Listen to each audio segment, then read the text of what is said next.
Let's Mike Career.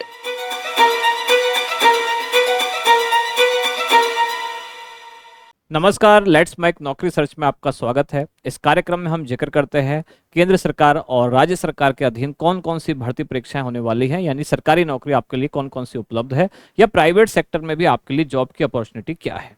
आज इस section में हम देखने वाले हैं कि अभी अभी आरपीएससी ने राजस्थान में स्कूल टीचर और वो भी ग्रेड सेकंड, जिसको हम वरिष्ठ अध्यापक या सीनियर टीचर कहते हैं, इसके लिए नई भर्ती आमंत्रित की है। नोटिफिकेशन जारी हो चुका है और ये नोटिफिकेशन हाल ही में जारी हुआ है। कब? 17/7/2025 को। ग्रेड फर्स्ट एग्जाम के लिए भी जारी हुआ है, स्कूल लेक्चरर के लिए, ग्रेड सेकंड यानी कि सीनियर टीचर के लिए। इसके अलावा जो अधीनस्थ बोर्ड है या कर्मचारी चयन आयोग है राजस्थान में, आरएसएसबी, उसने भी 8 भर्ती परीक्षाओं के लिए नोटिफिकेशन जारी किया है। अब उनमें से ही एक है ग्रेड सेकंड टीचिंग एग्जाम। इसके बारे में भी हम जानते हैं कि हाल ही में नोटिफिकेशन जारी हुआ 17 जुलाई को, और यहाँ लिखा हुआ है कि ये 10 विषयों में कुल 6500 पदों पर भर्ती ये आमंत्रित की गई है। पिछली बार से ज़्यादा है। अभी जो आपकी भर्ती प्रक्रिया चल रही है, अच्छा एक बात तो ये अच्छी हुई है कि एक भर्ती प्रक्रिया अभी पूरी नहीं हुई है, उससे पहले ही दूसरी आ गई है। सेकंड ग्रेड का भी एग्जाम ही नहीं हुआ, पुरानी वाली भर्ती का एग्जाम अभी सितंबर में होना बाकी है और अगली भर्ती के लिए विज्ञापन आ गया है। तो कम से कम कुछ कैंडिडेट जो डिप्रेशन में थे कि इसमें नहीं हुआ तो तैयारी अच्छी नहीं चल रही है, तो मैंने पहले भी आपको बताया था तैयारी आपको ये सोच के नहीं छोड़नी है कि पद कम आए हैं या पद ज़्यादा आए हैं। अब देखो अगली भर्ती आ गई और जिन लोगों ने तैयारी बीच में छोड़ दी थी ये सोच के कि इस भर्ती में पद कम आए हैं, अब वो इसमें क्या करेंगे, क्योंकि वहाँ भी तैयारी छोड़ दी, अब यहाँ भी आप छोड़ोगे तो ऐसे लगातार कब तक छोड़ते जाओगे। अब ऐसा तो है नहीं एक साथ 20,000 भर्ती आएंगी। अब शायद ऐसा ही पैटर्न मुझे लगता है कि चलेगा कि अब सरकार एक साथ 20-25 हज़ार पद ना निकाल के, पहले क्या होता था एक साथ बहुत सारे निकाल दिए फिर 3-4 साल कुछ नहीं आ रहा है। अब शायद कुछ ऐसा होने वाला है, जैसा मुझे लग रहा है कि रेगुलर भर्ती आती रहेगी और कम कम आती रहेगी, यानी 10,000 एक बार निकालो फिर 5 साल कुछ ना निकालो, उसके बजाय 2-2 हज़ार करके हर साल निकालते रहो। शायद सरकार का वैसा मानस है। इसमें कुछ अभी लिखा हुआ कहीं है नहीं, कोई न्यूज है नहीं, पर एक अनुमान लगा रहे हैं। क्यों? क्योंकि एक भर्ती प्रक्रिया पूरी नहीं हुई, उससे पहले दूसरी आ गई है। तो ये अच्छी बात है। जैसे यूपीएससी करती है, हर साल आईएएस की भर्ती हो रही है, ऐसे ही ऐसा राजस्थान में क्यों नहीं हो सकता कि हर साल टीचर की भर्ती की जाए। उससे क्या होता है, कैंडिडेट डिप्रेशन में जाने से बचता है। उसको लगता है कि ये वाला एग्जाम नहीं हुआ तो कम से कम अगला देंगे, एक रेगुलर तैयारी चलती रहेगी। तो आप सोच के कि भाई 2-3 साल अगर तैयारी करनी है तो 2-3 साल में 2-3 बार परीक्षा कम से कम आप दें। ऐसा ना हो कि 3 साल में एक ही मौका आपको मिले, उसके बाद कोई भर्ती आए ना। तो अगर ये ऐसा हो रहा है तो ये अच्छा है, कैंडिडेट के लिए भी अच्छा है और सिस्टम के लिए भी अच्छा है। सिस्टम के लिए अच्छा इसलिए है कि मान लो किसी बार 20,000 भर्तियाँ एक साथ निकाली, अब 20,000 के 20,000 में गधे घोड़े सब सेलेक्ट हो जाते हैं, और अगर 2-2 हज़ार करके आपने निकाले, 5-5 हज़ार करके निकाले, कम कम निकाले, तो हर बार जो बहुत ही अच्छे वाले लोग हैं जिन्होंने अच्छी तैयारी की है, पढ़ने में अच्छे हैं, हर बार क्रीम का ही सिलेक्शन होगा। तो सिस्टम में भी अच्छे लोग जाएंगे और कैंडिडेट के लिए भी अच्छा है कि वो डिप्रेशन में नहीं जाएंगे, अगले 5 साल कोई भर्ती नहीं है। अब इसके बारे में जानते हैं किस किस में कितने कितने पद निकाले गए। पुरानी भर्ती जो अभी चल रही है वो 8 विषयों में थी शायद, और यहाँ ये 10 विषयों में निकाली गई है। तो पहले तो विषयों में भी 2 में वृद्धि कर दी गई है। अब किस किस विषय में कितने पद हैं एक बार इस पे नजर डालते हैं। सबसे पहला हिंदी। हिंदी में कुल पदों की संख्या है 1052, जिसमें टीएसपी और नॉन टीएसपी जो क्षेत्र है, नॉन टीएसपी 1005, टीएसपी में 47। हम जो कुल पद हैं उनकी बात करते हैं। अंग्रेजी में कुल पद है 1305, संस्कृत में कुल पद है 940, गणित में कुल पद है 1385, विज्ञान में इस बार कुल पद आए हैं 1355, और सामाजिक विज्ञान में आए हैं 401। एसएसटी जिसको आप कहते हैं, एसएसटी में पद लगातार कम होते जा रहे हैं और आगे भी कम होंगे। ये अब ट्रेंड चल गया है। क्यों? एसएसटी पढ़ाते कौन है? वही लोग। मान लो जैसे अब आजकल ये कम क्यों हो रहे हैं, क्योंकि ऐसा हो रहा है कि अगर किसी स्कूल में मान लो पॉलिटिकल साइंस का भी लेक्चरर है और हिस्ट्री का भी लेक्चरर है और जियोग्राफी का भी लेक्चरर है, तब उस स्कूल में ये जो एसएसटी वाले टीचर हैं सेकंड ग्रेड, इनकी आवश्यकता नहीं रह जाती, क्योंकि 9th-10th क्लास भी उनसे ही पढ़वा लिया जाता है कि हिस्ट्री वाले भी हैं, पॉलिटिकल साइंस वाले भी हैं, जियोग्राफी वाले भी हैं। तो वहाँ सेकंड ग्रेड एसएसटी लेने की कोई आवश्यकता नहीं है। ऐसे कर करके, यानी अब लेक्चरर की भर्ती अगर बढ़ा दी पॉलिटिकल साइंस में, हिस्ट्री में, जियोग्राफी में, तो यहाँ एसएसटी में सेकंड ग्रेड की भर्ती कम कर दी, और ये आने वाले टाइम में हो सकता है और कम भी होती जाए। इस बार भी आपने देखा 270 या ऐसे 70 ही आए थे पहले तो 70 आए थे, अब यहाँ दिखाए हैं 401, यानी एसएसटी में अब भर्ती का ट्रेंड होता जा रहा है कम। तो एसएसटी सामाजिक विज्ञान में 401, उर्दू में है 48, पंजाबी में 11, सिंधी में है 2, गुजराती में 1, और योग यानी कि ये योग विषय नहीं, योग यानी कि टोटल कितने हो गए हैं 6500। योगा टीचर मत सोचना, ये है 6500 योग यानी टोटल। तो कुल भर्ती कितनी हो गई 6500 कुल पद निकाले गए हैं, 10 ये विषय हो गए, 10 विषयों में 6500। पुरानी जो भर्ती अभी ऑनगोइंग प्रक्रिया में है, अभी जो चल रही है, वो शायद 2169 या ऐसे कुछ पद हैं, बाद में हो सकता है थोड़ी बहुत बढ़ोतरी की गई है। अब आगे जानते हैं पदों का वर्गीकरण या अभ्यर्थियों के लिए कौन कौन सी शैक्षणिक योग्यताएं आवश्यक हैं, उनकी तरफ चलते हैं। शैक्षणिक योग्यता सबसे पहला पॉइंट, जैसे हिंदी, अंग्रेजी, गणित, संस्कृत, उर्दू, पंजाबी, सिंधी, गुजराती, इन विषयों के लिए ग्रेजुएट और इक्विवेलेंट एग्जामिनेशन, यानी कम से कम आपने इनमें ग्रेजुएशन किया हो। विज्ञान में भी सब में लगभग ग्रेजुएशन ही मांगा गया है। सामाजिक विज्ञान में ग्रेजुएट, हिंदी यानी कि विज्ञान में ग्रेजुएट। इसके अलावा आपको हिंदी देवनागरी लिपि में लिखना आना चाहिए। ये जो लिखा हुआ है हिंदी को लिखते हैं जो, ये लिपि कहलाती है देवनागरी। ये जो इंग्लिश लिखी हुई है ये लिपि कहलाती है रोमन। तो आपको इस लिपि में लिखना, पढ़ना, ये सब आपको आना चाहिए। आगे बढ़ते हैं।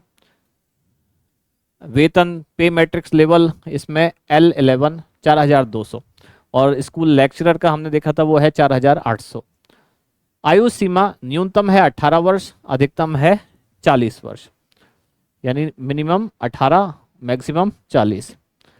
अब इसमें आयु सीमा में, अधिकतम आयु सीमा में छूट दी गई है, जैसे कि अगर राजस्थान राज्य के अनुसूचित जाति, जनजाति, अन्य पिछड़ा वर्ग और आर्थिक रूप से पिछड़ा वर्ग के पुरुष हैं, एक खास बात ध्यान देना, राजस्थान राज्य के ही होने चाहिए ये। राजस्थान राज्य का SC, ST, OBC या फिर EWS, इनको अधिकतम आयु सीमा में पुरुषों को 5 वर्ष की अतिरिक्त छूट दी गई है। अदर स्टेट का अगर कोई है तो उसको नहीं है, केवल राजस्थान का, उसको जनरल की तरह काउंट किया जाएगा, अदर स्टेट वाले को। और राजस्थान की अगर महिला है, इन वर्गों की SC, ST, OBC और EWS, तब उनको अधिकतम आयु में कितनी छूट होगी 10 वर्ष। पहले भी मैंने एक बार बोला था, अगर राजस्थान, एक तो पहले ही अधिकतम आयु कितनी है, मतलब एक ऐसे ही थोड़ी सी मजाकिया बात है, पहले ही अधिकतम आयु कितनी है 40, और अगर इस कैटेगरी की कोई महिला है तो अधिकतम आयु में 10 वर्ष की और छूट हो गई, यानी कितनी उम्र तक वो महिला एग्जाम दे सकती है 50, और रिटायरमेंट की उम्र क्या है 60। जैसे ही 1-1.5 साल का, 2 साल का प्रोबेशन खत्म होगा, रिटायरमेंट सामने आ जाएगा। 50 साल में नौकरी लगी, शुरुआत में आधी आधी सैलरी आएगी, जैसे पूरी आने लगेगी रिटायरमेंट की एज सामने आ जाएगी। और एक और इसमें खास बात कि न्यूनतम आयु कितनी रखी गई है यहाँ 18। तो ऐसा भी संभव है कि 18 साल की पोती हो और 50 साल की दादी हो, और दादी और पोती RPSC की परीक्षा एक साथ दे सकते हैं, जाने क्या दिख जाए। राजस्थान में पर्यटन की टैगलाइन थी, तो क्या पता ऐसा भी आपको दिख जाए। तो दिख जाए तो आश्चर्य मत करना, RPSC अधिकतम आयु जो है बढ़ाई ही जा रही है। अब बस 60 पहुंचना बाकी है, या क्लियर ही बोल दो जैसे यहाँ लिखा हुआ है ना, अधिकतम आयु सीमा नहीं। किसके लिए? विधवा या विच्छिन्न विवाह परित्यक्ता जो महिला है उनके लिए अधिकतम आयु की कोई सीमा नहीं है। सामान्य वर्ग की महिला है अगर, तो उसके लिए भी अधिकतम आयु में 5 वर्ष की छूट है। अब चलते हैं आगे, अगली और जो इसमें कंडीशन दी गई है कि चयन प्रक्रिया कैसे होगी। तो चयन आपका एग्जाम के आधार पर होगा। एग्जाम कब होगा तो अभी इसका कोई समय बताया नहीं है, अभी आगे आपको सूचित किया जाएगा। सिलेबस भी अभी नहीं डाला है, आगे डाल दिया जाएगा। आवेदन अवधि, यानी कि ये आपके काम का पॉइंट है कि कब से प्रक्रिया शुरू हो रही है, फॉर्म भरने कब से शुरू हो रहे हैं। 19 अगस्त से फॉर्म भरने शुरू हो रहे हैं और ये 17 सितंबर रात्रि 12 बजे तक फॉर्म भरे जाएंगे। अभी आप SSO पोर्टल से जाके भर सकते हैं, RPSC की वेबसाइट से भी उस लिंक को खोल सकते हैं, वहां से जाके आप फॉर्म भर सकते हैं। अब बढ़ते हैं आगे अगले पॉइंट की तरफ। ये है सिलेबस और स्कीम। एग्जाम का पैटर्न क्या है, सिलेबस क्या है, स्कीम क्या है। इसमें 2 आपके पेपर होंगे। एक पेपर फर्स्ट और पेपर सेकंड। पेपर फर्स्ट जिसको आप जी के पेपर कहते हैं, पेपर सेकंड सब्जेक्ट वाला। फर्स्ट पेपर जो है पहले तो दोनों मिला के 500 मार्क्स का होगा। पेपर फर्स्ट होगा 200 नंबर का और पेपर सेकंड होगा 300 नंबर का। पेपर फर्स्ट में 100 क्वेश्चन होंगे और सेकंड में 150। यहाँ 100 क्वेश्चन है और एक एक क्वेश्चन 2 नंबर का है, यहाँ 150 क्वेश्चन है, एक एक 2 नंबर का है। अब इसमें सब्जेक्ट क्या क्या होंगे, तो पेपर फर्स्ट में सब्जेक्ट वाला पॉइंट आ गया, चलो देखते हैं। यहाँ केवल हाँ सब्जेक्ट बताए गए हैं, जैसे कि geographical, historical, cultural and general knowledge of Rajasthan, current affairs of Rajasthan, केवल राजस्थान का करंट अफेयर्स है ग्रेड सेकंड एग्जाम में, general knowledge of world and India और एजुकेशनल साइकोलॉजी। दूसरा पेपर होगा आपका सब्जेक्ट वाला। अब इसका जो डिटेल सिलेबस है अभी जारी होना बाकी है। जब पूरा डिटेल, वैसे पुरानी भर्ती जो अभी चल रही है, सिलेबस आप चाहें तो वहां से भी देख सकते हैं, क्योंकि कोई खास चेंज होने वाला नहीं है, लगभग वही सिलेबस आपका रहेगा। कई बार तो बिल्कुल ही सेम होता है, हो सकता है कभी कभार कुछ छोटा मोटा परिवर्तन हो जाए।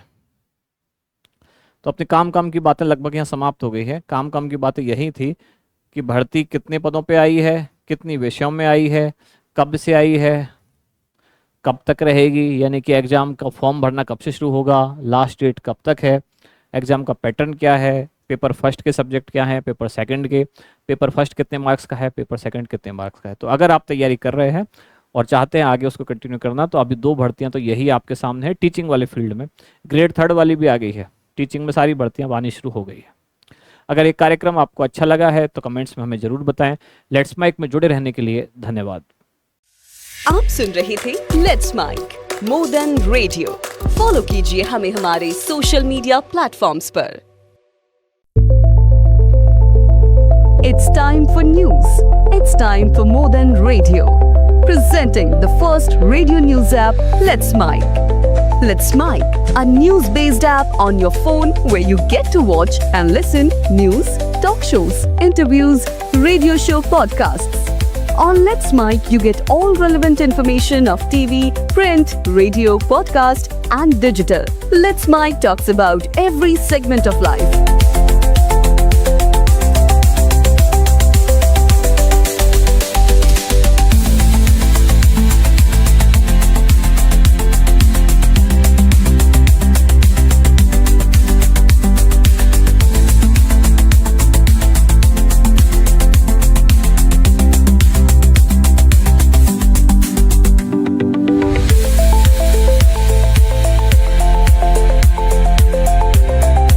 Download the app now from Play Store. Available both on Android and iOS mobile phones. Follow us on YouTube, Instagram, Twitter, LinkedIn, Facebook, Telegram, WhatsApp, Snapchat. Let's talk, let's connect, and let's mic.